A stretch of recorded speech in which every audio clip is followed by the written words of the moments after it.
First news morning bulletin కు స్వాగతం. ముందుగా హెడ్లైన్స్ చూద్దాం. అమరావతి జగన్నాథ రథయాత్రలో పాల్గొన్న సీఎం చంద్రబాబు. స్వామివారికి ప్రత్యేక పూజలు, భక్తులతో కలిసి రథోత్సవంలో పాల్గొన్న చంద్రబాబు. భక్తి శ్రద్ధల మధ్య ఘనంగా జగన్నాథ రథయాత్ర.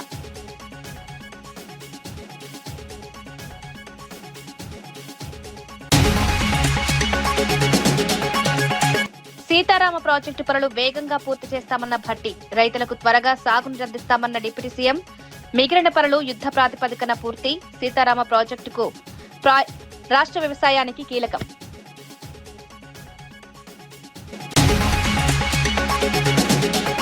ముద్రగడ కుటుంబ ఘటనపై గోరంట్ల బుచ్చయ్య చౌదరి ప్రశ్నలు. పరామర్శను జగన్ సభగా ఎందుకు చూస్తున్నారన్న ప్రశ్న. ఆక్వా రైతుల కోసం జగన్ ఏం చేశారో చెప్పాలని సవాల్. ఈ నెల 22న రాజమహేంద్రవరంలో ఉద్యోగ మేళా నిర్వహణ.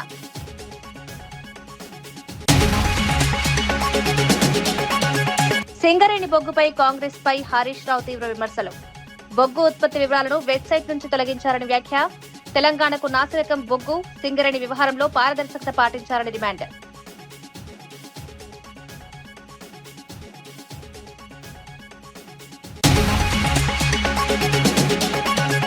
సోషల్ మీడియా ట్రోలింగ్ పై కఠిన చట్టాలు తీసుకొస్తామన్న హోంమంత్రి అనిత.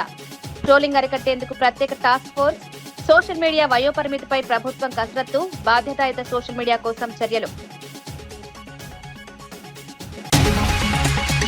అమరావతి వెంకటపాలెంలో నిర్వహించిన జగన్నాథ రథయాత్రలో ఆంధ్రప్రదేశ్ ముఖ్యమంత్రి నారా చంద్రబాబు నాయుడు పాల్గొన్నారు. సాంప్రదాయ పద్ధతిలో జరిగిన ఈ ఆధ్యాత్మిక వేడుకలో భక్తులతో కలిసి రథయాత్రలో నడిచి స్వామివారికి ప్రత్యేక పూజలు నిర్వహించారు. వేలాది మంది భక్తులు హాజరైన ఈ ఉత్సవం భక్తి శ్రద్ధల మధ్య ఘనంగా సాగింది. రాష్ట్ర ప్రజలు సుఖశాంతులతో ఉండాలని స్వామివారిని ప్రార్థించిన సీఎం, భారతీయ సంస్కృతి, ఆధ్యాత్మిక సాంప్రదాయాలను పరిరక్షించడం ప్రతి ఒక్కరి బాధ్యత అని పేర్కొన్నారు.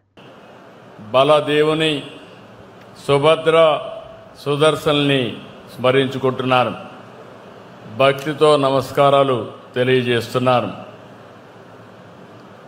ఇంత గొప్ప కార్యక్రమం 7 కొండలవాడి ఆలయం నిర్వహించుకోవడం, అది కూడా అక్షయ పాత్ర ఫౌండేషన్ చైర్మన్ శ్రీ పద్మశ్రీ మధు పండిట్ దాస్ గారికి, అదే మరి హరే కృష్ణ గోకుల్ క్షేత్ర అధ్యక్షులు వంశీధర్ దాస్ గారికి నేను మనస్ఫూర్తిగా ధన్యవాదాలు, కృతజ్ఞత తెలియజేస్తున్నా. వారి చొరవకి ఇక్కడికి వచ్చిన భక్తులందరికీ కూడా అభినందనలు, శుభాకాంక్షలు. మనందరం కూడా పూరి రథయాత్ర తలుచుకుంటేనే మనసు పొంగుతోంది. రథయాత్రకి ఎంతో విశిష్టత ఉంది.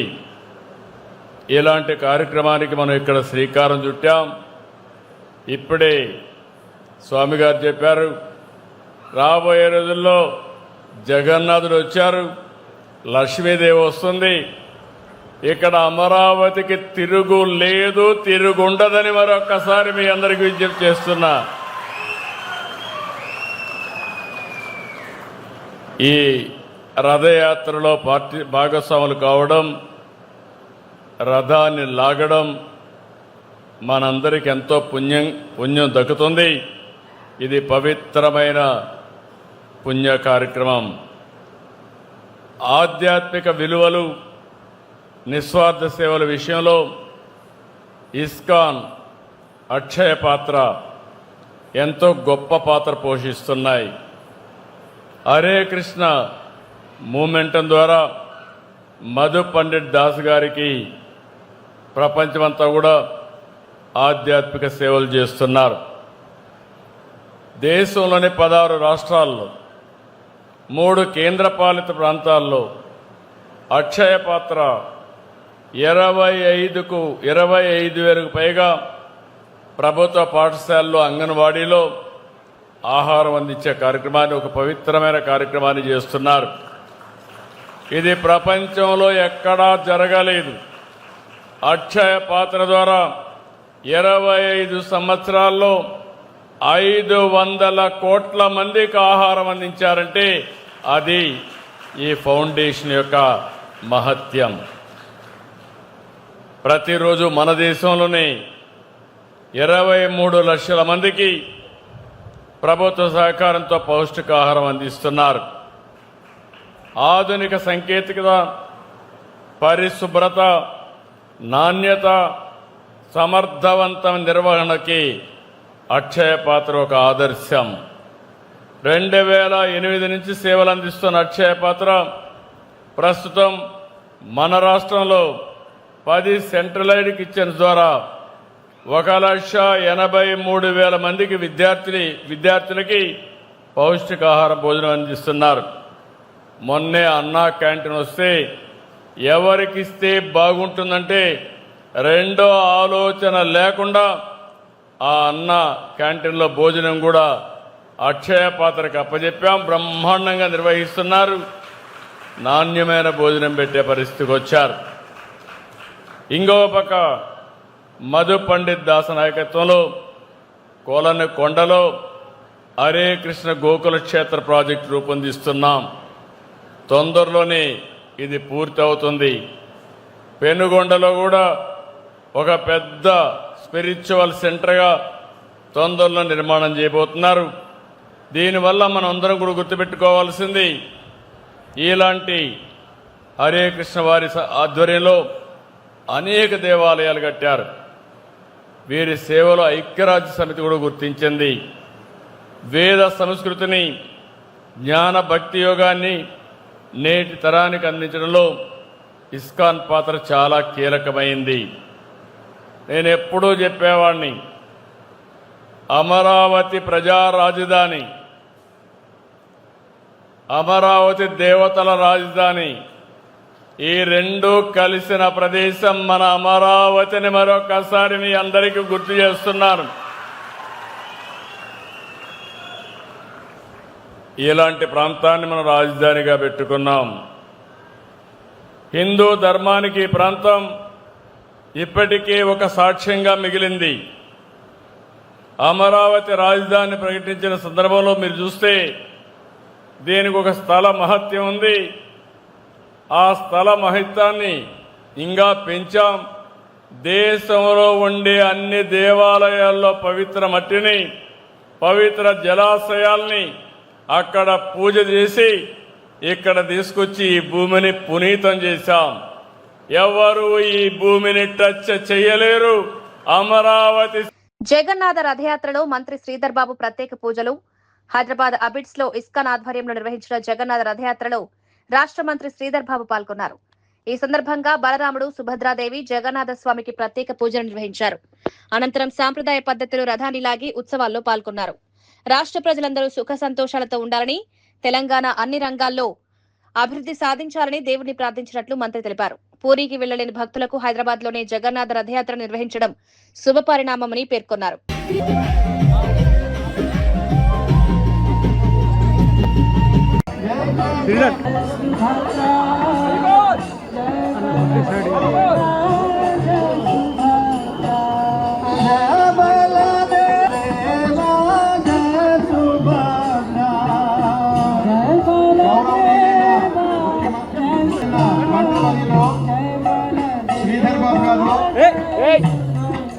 రథానికి ఆరోగ్య సమర్పిస్తున్నారు.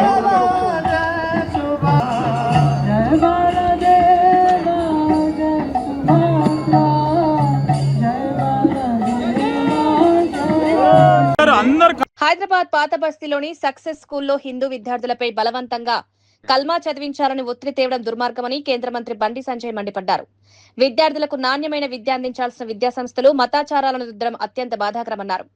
హిందూ యాజమాన్యాలపై బొట్టు, గాజుల విషయంలో ప్రశ్నలు లేవనెత్తేవారు ఇతర మత సంస్థల వ్యవహారాలపై ఎందుకు మౌనం వహిస్తున్నారని ప్రశ్నించారు. కాంగ్రెస్, బీఆర్ఎస్ ప్రభుత్వాల హయాంలోనే ఇలాంటి ఘటనలు ఎక్కువయ్యాయని ఆరోపించారు. సంబంధిత స్కూల్ గుర్తింపును వెంటనే రద్దు చేసి యాజమాన్యంపై క్రిమినల్ కేసులు నమోదు చేయాలని డిమాండ్ చేశారు. అందించాలి. దేశానికి ఉపయోగపడే విధంగా, సమాజానికి ఉపయోగపడే విధంగా విద్యార్థులను తయారు చేయాల్సిన ఆలోచన ఉండాల్సిన యాజమాన్యం. దానికి విరుద్ధంగా వారి యొక్క మత విశ్వాసాలను, వారి యొక్క మతం ఆచార వ్యవహారాలను ఇతర మతస్థులకు సంబంధించినటువంటి విద్యార్థుల మీద ఒత్తిడి తీసుకురావడం నిజంగా ఇంతకంటే దుర్మార్గం ఇంకోటి కాదు. ఇవాళ ఎవరు చూసి ఈ విధంగా బరిదగించి ఇతర మతాలకు సంబంధించిన విద్యా సంస్థలు రెచ్చిపోతున్నాయో ఒక్కసారి ఆలోచించాల్సిన అవసరం ఉంది. పాత బస్తీ ఎవరి జాగిరి కాదు, ఎవరి తాదాసి కాదు, ఎవరి ప్రాంతం కాదు. ఈ పక్క పాత బస్తీ హిందువులది. ఇవాళ మస్జిద్ పార్టీ యొక్క అండదండలు ఉన్నాయని చెప్పి ఒక ఆలోచనతోని ఈ విధంగా ఇస్లామిక్ సంబంధించినటువంటి ఇస్లాం మతానికి సంబంధించిన యాజమాన్యాలు అలా హిందూ విద్యార్థులను వేధించడం, బలవంతంగా వారి మత విశ్వాసాలను పాటించే విధంగా ఒత్తిడి తీసుకురావడం నిజంగా సిగ్గుచేటనే విషయం. రంజాన్ సందర్భంగా వాళ్ళు ప్రత్యేకంగా ఉపవాస దీక్షలు వేయడానికి కానీ నమాజ్ చేసుకోవడానికి ప్రత్యేకమైన వెసులుబాటు కనిపిస్తారు. ఇలా హిందూ యాజమాన్యాలు ఆలోచించాలి. ఆరోగ్యాలు బాగా లేకుండానో, కష్టాలు వస్తానో, ఎవడ మంచి జరుగుతానో మా పిల్లలను హనుమాన్ మాల ధరిస్తాం, ఈసారి అయ్యప్ప మాల ధరిస్తాం, భవానీ దీక్ష ధరిస్తామని చెప్పి మొక్కుంటారు. ఇటువంటి సమయంలో ఆ విద్యార్థులు దీక్ష మాల ధరణ వేసుకొని వస్తే హిందూ యాజమాన్యాలే వద్దు, మీరు వెళ్ళిపోండి, ఈ దీక్ష చేసుకోవద్దు, అన్ని మతాలకు సంబంధించిన విద్యార్థులు మనం చదువుతారు అని చెప్పి వారించే హిందూ యాజమాన్యాలు అంతెందుకు బొట్టు పెట్టుకొని రానియరు, బ్యాంకింగ్ చేసుకొని రానియరు, జడలో విద్యార్థులు పూలు పెట్టుకొని రానియరు, అన్ని మతాలకు సమానం అంటారు వాళ్ళు. మరి దీని ఏమంటారు? తెలంగాణ రాష్ట్రంలో గతంలో బీఆర్ఎస్ పార్టీ ప్రభుత్వ హయాంలో గానీ, కాంగ్రెస్ పార్టీ ప్రభుత్వం ఏర్పడిన తర్వాత వీళ్ళ ఆగడాలు ఎక్కువైపోయినాయి. వాళ్ళ హిందూ సమాజాన్ని కించపరిచే విధంగా వివరిస్తున్నారు. తెలుగుదేశం పార్టీలో వర్గ రాజకీయాలకు తావులేదని మంత్రి నారా లోకేష్ స్పష్టం చేశారు. కడప జిల్లాలో పాదయాత్ర సందర్భంగా కార్యకర్తలను ఉద్దేశించి మాట్లాడిన వీడియో ఆలస్యంగా వెలుగులోకొచ్చింది. పాదయాత్రలో తన వెంట నడిచిన ప్రతి కార్యకర్తను కలుపుకొని వెళ్లాల్సిన బాధ్యత ఎమ్మెల్యేలు, ఇన్ఛార్జీలపై ఉందన్నారు. పార్టీలో ఒకటే జెండా, ఒకటే సిద్ధాంతమని, వ్యక్తిగత వర్గాలను ప్రోత్సహించడం ఏమాత్రం సహించబోమని హెచ్చరించారు. వర్గ రాజకీయాలను కొనసాగించాలనుకునే వారికి పార్టీ తలుపులు తెరిచే ఉంటాయని, అలాంటి వారు వెళ్లిపోవచ్చని స్పష్టం చేశారు. పెద్దలుగా మీ పైనుందని ఈ సభాముఖం మీకు తెలియజేస్తున్నా. ఇక్కడ వర్గాలు ఉండవు, ఒకే పార్టీ, అది తెలుగుదేశం పార్టీ ఉంటుంది. ఎవరన్నా వర్గాలు చేయాలనుకుంటే తలుపులు సిద్ధంగా ఉంది, మీరు వెళ్ళొచ్చు. ఆ వర్గాల వల్లనే పార్టీ నష్టపోతుంది. ఆ వర్గాల వల్లనే కంచుకోట లాంటి కడప జిల్లాలో మనం ఇబ్బంది పట్టాం. ఇక్కడున్న కార్యకర్తలందరూ కూడా పిలిపిస్తున్నా, వర్గాలకి దూరంగా ఉండండి, పార్టీని నమ్ముకోండి, మిమ్మల్ని పైకి తీసుకొచ్చే బాధ్యత మీ లోకేష్ అని సభాముఖంగా తెలియజేస్తున్నా. కాంగ్రెస్ ప్రభుత్వం ప్రజాపాలన పేరుతో చీకటి పాలన సాగిస్తోందని మాజీ మంత్రి హరీష్ రావు ఆరోపించారు. బీఆర్ఎస్ హయాంలో సింగరేణి బొగ్గు ఉత్పత్తి, ఎగుమతుల వివరాలన్నీ ప్రజలకు అందుబాటులో ఉండేవని, ప్రస్తుతం ఆ సమాచారాన్ని వెబ్సైట్ నుంచి తొలగించారని విమర్శించారు. నాణ్యమైన బొగ్గును ప్రైవేట్ సంస్థలకు, ఇతర రాష్ట్రాలకు విక్రయిస్తూ తెలంగాణకు నాసిరకం బొగ్గు అందిస్తున్నారని ఆరోపించారు. దీంతో థర్మల్ విద్యుత్ కేంద్రాల్లో ఉత్పత్తి దెబ్బతింటోందన్నారు. రాష్ట్ర ప్రజలను చీకట్లోకి నెడుతూ తెలంగాణ బొగ్గును ఇతర ప్రాంతాలకు తరలించడం సరికాదని మండిపడ్డారు. హయాంలో ఓపెన్ గా కనబడేది, నో సీక్రెట్. కానీ అలా కాంగ్రెస్ రాగానే ఆ వెబ్సైట్ క్లోజ్ చేసేసారు. అసలు ఏ రోజు ఎంత కోల్ ఉత్పత్తి అవుతుంది, ఎంత స్టాక్ ఉంది, supply details and coal quality, ఇది ఏది కూడా ప్రజలకు కనబడకుండా దాన్ని ఆ వెబ్సైట్నే క్లోజ్ చేశారు. అంటే పారదర్శకత లోపించింది. చెప్పుకుండేమో ప్రజాపాలన, చేసేదంతా చీకటి పాలన, పారదర్శకతనే లేదు ఈ ప్రభుత్వంలో. ఇవాళ ఏం జరుగుతుంది? క్వాలిటీ కోల్, మంచి కోల్ నైనీ బ్లాక్లో కానీ సింగరేణిలో వచ్చే మంచి బొగ్గును తమిళనాడుకు, కర్ణాటకకు, ప్రైవేటు ఐరన్ ఓరు స్టీల్ మ్యానుఫ్యాక్చరర్స్కు, ఆంధ్రప్రదేశ్కు, ఇతర రాష్ట్రాలకేమో మంచి బొగ్గు అమ్ముతారు. తెలంగాణకేమో స్క్రాప్ బొగ్గు, పనికిరాని బొగ్గు, మన సింగరేణి మనకు పనికిరాని బొగ్గు పంపుతుంది. రోజుకు 100 రేకులు వస్తే 70 రేకులు రిజెక్ట్ అవుతున్నాయి, 30 రేకులే పాస్ అవుతున్నాయి. ఇలా మంచి క్వాలిటీ బొగ్గు మన సింగరేణి మన తెలంగాణలో ఉంటుంది, మనకు నాణ్యమైన బొగ్గు రాదు. తమిళనాడుకో, స్టీల్ ప్లాంట్లకో, ప్రైవేట్ ఆపరేటర్లకో, కర్ణాటకకో, ఆంధ్రప్రదేశ్కి ఏమో మంచి బొగ్గు పోతుంది, తెలంగాణకు రిజెక్టెడ్ బొగ్గు వస్తున్నది. దానివల్ల ఇవాళ థర్మల్ కేంద్రాల్లో విద్యుత్ ఉత్పత్తి ఆగిపోతున్నది. అసలు ఎంత బొగ్గు ఉత్పత్తి అయింది, ఏ క్వాలిటీ బొగ్గు ఉత్పత్తి అయింది, ఏ రాష్ట్రానికి ఎంత పోతుందని వెబ్సైట్లో కనబడేదాన్ని మూసేసిండ్రు, ప్రజలకు కనబడకుండా చేసిండ్రు. నాకు అర్థం కాక అడుగుతా, మన రాష్ట్ర అవసరాలు పక్కన పెట్టి మన రైతులను చీకట్లో నెడుతూ, మన ప్రజలకు కరెంటు కోతలు పెడుతూ, మన బొగ్గు పక్క రాష్ట్రాలకు బొగ్గుడైంది, తెలంగాణకు బొగ్గు లేకపోవడం ఏంది? అంటే ఇది ప్రభుత్వ వైఫల్యం. ఈ ప్రభుత్వంకు రైతులంటే పట్టదు, రైతులంటే ఒక నిర్లక్ష్యం అనేటువంటిది చాలా స్పష్టంగా ఈరోజు మనకు దీన్ని బట్టి కనబడతా ఉంది. నెల్లూరు జిల్లాలో మానబోలు, వెంకటాచలం పోలీస్ స్టేషన్లో ఓ వ్యక్తిని అక్రమంగా కస్టడీలోకి తీసుకున్నారంటూ మాజీ మంత్రి కాకాని గోవర్ధన్ రెడ్డి తీవ్ర ఆగ్రహం వ్యక్తం చేశారు. ఒకసారి విడుదల చేసిన వ్యక్తిని మళ్లీ పోలీస్ స్టేషన్ కు తీసుకువెళ్లి బెదిరింపులతో వాంగ్మూలాలు తీసుకోవడం చట్టవిరుద్ధమని విమర్శించారు. ఈ వ్యవహారంపై జిల్లా ఎస్పీ వెంటనే సమాధానం చెప్పాలని డిమాండ్ చేశారు. అసలు నిజాలు వెలుగులోకి రావాలంటే సంబంధిత పోలీస్ స్టేషన్ల సీసీటీవీ ఫుటేజ్లను బహిర్గతం చేయాలని కోరారు. పోలీస్ వ్యవస్థపై ప్రజల్లో అనుమానాలు రాకుండా పారదర్శకంగా దర్యాప్తు నిర్వహించాలని కాకాని విజ్ఞప్తి చేశారు. విధంగా అరాచకాలకి, అకృత్యాలకి మారుపేరుగా ఈరోజు చంద్రబాబు నాయుడు పరిపాలనలో కూటమి ప్రభుత్వంలో ఆంధ్ర రాష్ట్రం నిలిచేటువంటి పరిస్థితి ఏర్పడింది. ఇద్దరు ముద్దాయిలు రియాజు, ప్రసాద్, వాళ్ళిద్దరూ సోమవారం ఉదయం మనుబోలు పోలీస్ స్టేషన్కి మరలా వెళ్ళడం జరిగింది. ఈ ముద్దాయి ఎవరైతే పాపం లాకప్ డెత్ లో చనిపోయాడు నన్ను ఏడుకొండలో, ఆదివారం రాత్రి వచ్చి పోలీసులు అనేక రకాలైనటువంటి చిత్రహింసలకు గురి చేశారు. నన్ను విమానం అంటారు తాళ్ళతో కట్టి పైకి లాగి కొట్టేది, అది ఎక్కించారు. నేను బాగా మానసికంగా శారీరకంగా కురింగిపోతున్నాను, దెబ్బలు తినలేకపోతున్నాను, రేపు రమ్మన్నారు, నేను రాలేకపోతున్నాను, నేను పోలేకపోతున్నాను, దెబ్బలు తినలేకపోతున్నాను అని చెప్పి వాళ్ళ సోదరి దగ్గర పాపం ఆయన ఏడవడం జరిగింది. మాట్లాడిన తర్వాత సోమవారం వీళ్ళు వెళ్ళారు. వెళ్ళినటువంటి రియాజ్, ప్రసాద్ అనేటువంటి ముద్దాయిలను కూడా సోమవారం అక్కడే ఉంచాడు, అక్కడే ఎస్ఐ. మంగళవారం అక్కడే ఉన్నారు వాళ్ళు. మంగళవారం మధ్యాహ్నానికి వీళ్ళకి సమాచారం వచ్చింది, కనుపూరు కాలువలో మునుగుతున్నాడు ఈ ఏడుకొండలు అనేటువంటి వ్యక్తిని. ఆ మాధవ్ అనేటువంటి కానిస్టేబుల్, మనుబోలుకు సంబంధించినటువంటి కానిస్టేబుల్ తన సొంత కారులో వెళ్లి ఎక్కించుకుని రావడం జరిగింది. ఆ ఎక్కించుకునేటువంటి క్రమంలో మా దగ్గర ఆధారాలతో సహా ఉన్నాయి. ఎక్కించుకుని వచ్చేటువంటి క్రమంలో ఆ నిందితుడు పారిపోవడానికి ప్రయత్నించడం, అతన్ని బలవంతంగా పట్టుకుని కొట్టి అక్కడ అందరి ముందే ఈడ్చుకుంటూ వచ్చి కారులో వేసుకుని రావడం, కారులో వేసుకుని నేరుగా మనుబోలు పోలీస్ స్టేషన్కి రావడం, మనుబోలు పోలీస్ స్టేషన్ బయటనే పాపం ఆ ముద్దాయి ఏడుకొండల కారు దిగలేనటువంటి పరిస్థితుల్లో నీళ్లు చల్లి ఇతను లేదు అని చెప్పి బయటికి తీసుకెళ్లిపోయారు. ఎక్కడెక్కడ తిప్పారో తెలియదు. 3 గంటలకి ఆ గ్రామంలో కనుపూరు కాలువ దగ్గర మునగతా ఉండేటువంటి ఏడుకొండలు అదుపులోకి తీసుకుని 6 గంటలకి గూడూరు ఏరియా సోషల్ మీడియాలో పెరుగుతున్న అనుచిత కామెంట్లు, ట్రోలింగ్లను అరికట్టేందుకు రాష్ట్ర ప్రభుత్వం కీలక చర్యలు చేపడుతోందని హోంమంత్రి అనిత ప్రకటించారు. సోషల్ మీడియా దుర్వినియోగం వల్ల అనేక మంది తీవ్ర మానసిక వేదనకు గురవుతున్నారని ఆవేదన వ్యక్తం చేశారు.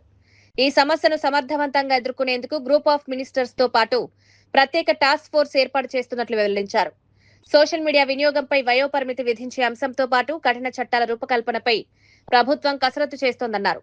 ప్రజలను రక్షించేలా బాధ్యతాయుతమైన సోషల్ మీడియా వాతావరణాన్ని నెలకొల్పేందుకు అన్ని చర్యలు తీసుకుంటామని హోంమంత్రి స్పష్టం చేశారు. ఆడపిల్లల గురించి మాట్లాడుతున్నారు, అవన్నీ సంబంధం లేదు. ఇంట్లో వాళ్ళ గురించి కూడా నోటికి వచ్చినట్టు మాట్లాడుతూ ఉంటే ఈరోజు ఏమీ మాట్లాడకూడదు, మేమేమీ యాక్షన్ తీసుకోకూడదు అంటే ఎలా అవుతుంది? ఇప్పుడు దీని మీద కొన్ని సందర్భాల్లో చట్టాల్లోని మనకేంటంటే కొంత లిమిటేషన్స్ ఉన్నాయి. సో చట్టాల్లో కూడా మార్పులు రావాలి. దాని గురించనే సోషల్ మీడియా GOM కూడా ఒకటి పెట్టుకున్నాం. ఆల్రెడీ 3 మీటింగ్స్ అయినాయి. ఆ GOMలో ఏంటంటే 2 టైప్ ఆఫ్ ఆస్పెక్ట్స్ మీద మేము వెళ్తున్నాం. ఒకటి సోషల్ మీడియా బ్యానింగ్ అనేది ఏ ఇయర్ వరకు ఉంటే సోషల్ మీడియా బ్యాన్ చేయొచ్చు అంటే ఒక 13 ఇయర్సా 16 ఇయర్సా, మిగతా స్టేట్స్లో ఎలా ఉంది, మిగతా కంట్రీస్లో ఎలా ఉంది, అది కూడా మేము ప్లాన్ చేసుకుంటున్నాం. At the same time social మీడియాలోని ఇలా అబ్యూజింగ్ లాంగ్వేజెస్ యూజ్ చేసిన వాళ్ళకి ఏ టైప్ ఆఫ్ సెక్షన్స్ మనం మిగతా రాష్ట్రాలు ఎలా చేస్తున్నారు, ఈ వర్కౌట్ కూడా చేస్తున్నాం. దీని మీద ప్రత్యేకంగా అందుకే టాస్క్ ఫోర్స్ని ఏర్పాటు చేస్తున్నాం. మీకు పరిస్థితులు చూస్తూ ఉంటే మీరు ఎలా అనుకుంటారంటే ఏమో వీళ్ళ మీద ఎలా పెడుతుంటే వీళ్ళు ఏమీ యాక్షన్ తీసుకోవట్లేదు. కానీ వీళ్ళు ఒక దగ్గర కూర్చొని పెడతారు, వాళ్ళ ఆరిజిన్ ఎక్కడో చూస్తే లొకేషన్ వేరే దగ్గర కనిపిస్తూ ఉంటుంది. సో మేము కూడా అంతే టెక్నాలజికల్గా ముందుకు వెళ్ళాలి కాబట్టి ఒక task force at the same time technology support కూడా తీసుకొని రాబోయే కాలంలో ఈ సోషల్ మీడియాని కనీసం అంటే మనిషి గౌరవించుకోవాలన్న ఆ ఇష్యూని కూడా మనం ఇప్పటి నుంచి ప్రొజెక్ట్ చేసుకోవాల్సి వస్తుంది. దానికి నేను కూడా ఏంటంటే మీ తరపు నుంచి కూడా అటువంటి సిచ్యువేషన్స్ ఏదైనా వచ్చినప్పుడు దయచేసి మీ సపోర్ట్ కూడా నేను కోరుకుంటున్నాను. అమరావతి వెంకటపాలెంలో తొలిసారిగా నిర్వహించిన ఇస్కాన్ జగన్నాథ రథయాత్రలో ముఖ్యమంత్రి నారా చంద్రబాబు నాయుడు పాల్గొన్నారు. సాంప్రదాయ దుస్తుల్లో రథయాత్రకు హాజరైన సీఎం స్వామివారికి ప్రత్యేక పూజలు నిర్వహించి భక్తులతో కలిసి రథోత్సవంలో పాల్గొన్నారు. కేంద్ర సహాయ మంత్రి పెమ్మసాని చంద్రశేఖర్, మంత్రి నారాయణతో పాటు వేలాది మంది భక్తులు ఈ ఆధ్యాత్మిక వేడుకలో పాల్గొన్నారు. భక్తి శ్రద్ధల మధ్య సాగిన ఈ రథయాత్ర అమరావతి ప్రాంతంలో ఆధ్యాత్మిక వాతావరణాన్ని తీసుకొచ్చింది. తొలిసారిగా నిర్వహించిన ఈ మహోత్సవం విజయవంతంగా జరగడం పట్ల నిర్వాహకులు హర్షం వ్యక్తం చేశారు.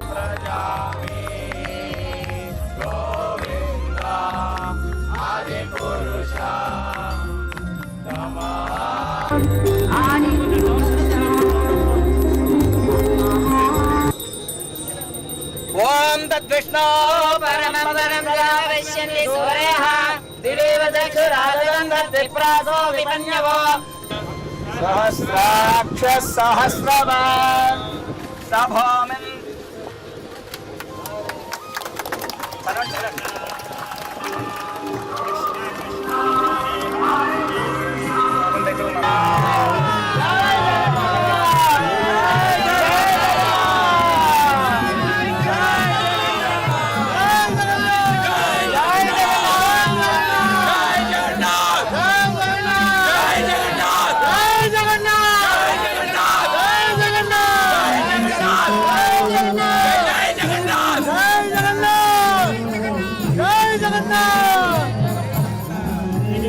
జై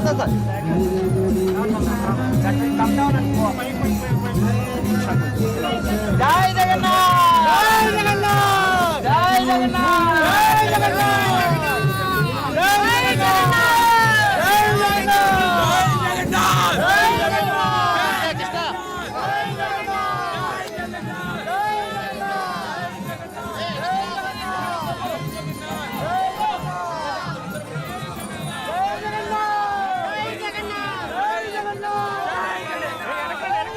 ముద్రగడ పద్మనాభం కుమార్తె తన తండ్రిని చివరిసారి చూసేందుకు వెళ్లకుండా అడ్డుకోవడంపై ఎమ్మెల్యే గోరంట్ల బుచ్చయ్య చౌదరి తీవ్ర అభ్యంతరం వ్యక్తం చేశారు. పరామర్శకు వెళ్లడానికి కూడా జగన్ సభగా ఎందుకు చూస్తున్నారని ప్రశ్నించారు. మత్స్యకారులు, ఆక్వా రైతుల కోసం జగన్ ఏం చేశారో ప్రజలకు చెప్పాలని సవాల్ విసిరారు. సీదిరి అప్పలరాజు కుమారుడిని ఎందుకు సమర్థిస్తున్నారని ప్రశ్నించారు. ఈ నెల 22వ రాజమహేంద్రవరంలో భారీ ఉద్యోగ మేళా నిర్వహించనున్నట్లు ప్రకటించారు. ప్రజా సమస్యల పరిష్కారమే తమ లక్ష్యమని స్పష్టం చేశారు. నుంచి ర్యాలీగా చెయ్యూపుకుంటూ నవ్వుకుంటూ పగలబడి ఎరగబడుతూ ఆయన పద్మనాభం ప్రేమగా వచ్చాడా, ఏదో రాజకీయ ప్రయోజనం కోసం వచ్చాడా?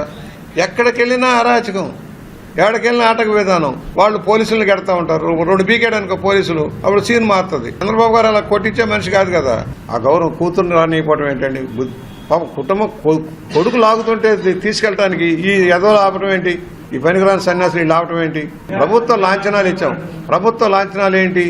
ఎవరైనా ఏ పార్టీ అయినా ఒక స్థాయిలో ఉన్నవాళ్ళు చనిపోతే వాళ్ళు ఇవాళ లైమ్ లైట్లో లేకపోయినా వారికి ప్రోటోకాల్ ఇస్తుంది ప్రభుత్వం.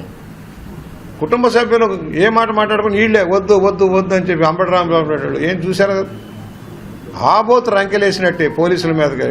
సీతారామ ప్రాజెక్టు పనులను ఎలాంటి ఆటంకాలు లేకుండా వేగంగా పూర్తి చేస్తామని డిప్యూటీ సీఎం భట్టి విక్రమార్క స్పష్టం చేశారు. గత ప్రభుత్వం ప్రాజెక్టును రీడిజైన్ చేయడంతో వ్యయం పెరిగినా ఇప్పటికే ఖర్చైన ప్రజాధనాన్ని దృష్టిలో పెట్టుకుని పనులు నిలిపివేయబోమన్నారు. డిస్ట్రిబ్యూటరీలు, లింక్ కాల్వలు, టన్నెళ్లు, రిజర్వాయర్ల నిర్మాణాన్ని వేగవంతం చేసి రైతులకు త్వరగా సాగునీరు అందేలా చర్యలు తీసుకుంటామని తెలిపారు. రాష్ట్ర వ్యవసాయ అభివృద్ధికి సీతారామ ప్రాజెక్టు కీలకమని పేర్కొన్న భట్టి మిగిలిన పనులను యుద్ధ ప్రాతిపదికన పూర్తి చేసి ప్రజలకు అందుబాటులోకి తీస్తామన్నారు.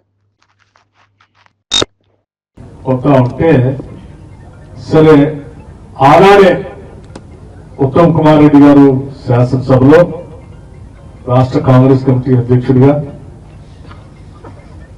నేను క్యాంపెయిన్ కమిటీ చైర్మన్ గా శాసనసభలో బయట ఈ గోదావరి నది పైన జరుగుతున్నటువంటి దోపిడీ చాలా స్పష్టంగా సభలో బయట కూడా వివరాలతో సహా వివరించి ఇది సరైనది కాదు, 2 వాటిని కంప్లీట్ చేసిన తర్వాత ఇంకేమైనా ఎగ్జిక్యూట్ చేసుకోవచ్చు స్పష్టంగా చెప్పినప్పుడు కూడా పెడచీవలు పెట్టి అట్లా ముందుకు పోయాను. సరే 10 ఏళ్లు అక్కడున్న రుద్రం కోటని ఇందిరాసాగర్ అబాండన్ చేసి అంటే పూర్తిగా వదిలేసి ఈ ఒక్కదానిపైన దృష్టి సారించి నేను తీసుకుంటూ చివరికి అక్కడ వరకు రుద్రం కోట నుంచి వచ్చేటువంటి పరిసర ప్రాంతాలకు అందించాల్సిన నీళ్లు కూడా కొన్ని 100 కిలోమీటర్లు ఇక్కడ నుంచి లిఫ్ట్ చేసి పంపించాల్సిన పరిస్థితి తీసుకొచ్చారు. ఈ ప్రాజెక్టు రీడిజైన్ చేశారు, చాలా వరకు పనులు ముందుకు తీసుకొని పోయారు. దీన్ని అనేక తప్పులు జరిగినప్పటికి కూడా దీన్ని జాగ్రత్తగా కొనసాగిస్తూ ముందుకు తీసుకొని పోయి ఇప్పటికీ చాలా డబ్బులు ఖర్చు పెట్టారు కాబట్టి ఆపటం కూడా కరెక్ట్ కాదు. ముందుకు తీసుకొని పోయి దీన్ని కొనసాగించి కంప్లీట్ చేయాలనేటువంటి ఆలోచనతో ఈరోజు వారు నిర్ణయం తీసుకొని కార్యక్రమాన్ని ముందుకు తీసుకొని పోతాం. ఆ తీసుకొని పోయే క్రమంలోనే ఎంత ఖర్చు పెట్టినా ఎక్కడ మధ్యలో సరే డిస్ట్రిబ్యూటర్ కెనాల్స్ లేకపోవటం, రిజర్వాయర్ కెపాసిటీ కూడా నీళ్లు నింపుకొని కెపాసిటీ పెంచుకోవడానికి అవకాశం లేకపోవటం, వాటన్నింటిని కూడా సరిదిద్ది మళ్ళీ మధ్యలో దీన్ని జాగ్రత్తగా ఎన్ఎస్పీ కెనాల్లో లింక్ చేసేటట్టుగా రాజీవ్ కెనాల్ ని యాడ్ చేయటం, వైరా రిజర్వాయర్ నింపే కార్యక్రమం చేసుకోవటం, అట్లాగే పాలవర్ రిజర్వాయర్ కూడా లింక్ కెనాల్ ద్వారా టన్నెల్ ద్వారా అక్కడ నుంచి తీసుకుపోయే కార్యక్రమం చేయటం, సత్తపల్లి వరకు నీళ్లు తీసిపోయే కార్యక్రమాన్ని త్వరితగతిన రివ్యూ చేస్తూ నిధులు ఇబ్బంది లేకుండా కంప్లీట్ చేసి జిల్లాకు నీళ్లు అందించాలనేటువంటి కార్యక్రమంలో భాగంగానే ఈరోజు ఇరిగేషన్ శాఖ మంత్రులు రివ్యూ చేసుకుంటూ ఇచ్చాం. అమరావతి జగన్నాథ రథయాత్రలో పాల్గొన్న సీఎం చంద్రబాబు, స్వామివారికి ప్రత్యేక పూజలు, భక్తులతో కలిసి రథోత్సవంలో పాల్గొన్న చంద్రబాబు భక్తి శ్రద్ధల మధ్య ఘనంగా జగన్నాథ రథయాత్ర.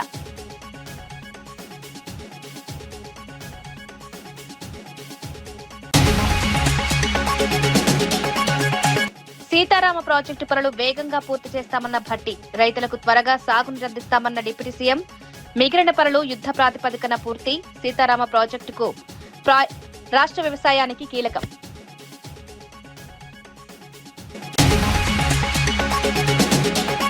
ముద్రగడ కుటుంబ ఘటనపై గోరంట్ల బుచ్చయ్య చౌదరి ప్రశ్నలు. పరామర్శను జగన్ సభగా ఎందుకు చూస్తున్నారన్న ప్రశ్న. ఆక్వా రైతుల కోసం జగన్ ఏం చేశారో చెప్పాలని సవాల్. ఈ నెల 22న రాజమహేంద్రవరంలో ఉద్యోగ మేళా నిర్వహణ.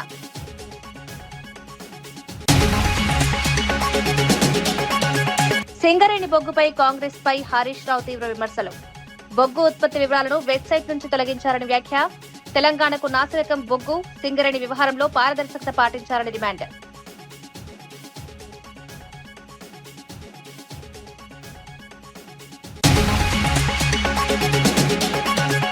సోషల్ మీడియా ట్రోలింగ్ పై కఠిన చట్టాలు తీసుకొస్తామన్న హోంమంత్రి అనిత. ట్రోలింగ్ అరికట్టేందుకు ప్రత్యేక టాస్క్ ఫోర్స్. సోషల్ మీడియా వయోపరిమితిపై ప్రభుత్వం కసరత్తు. బాధ్యతాయుత సోషల్ మీడియా కోసం చర్యలు.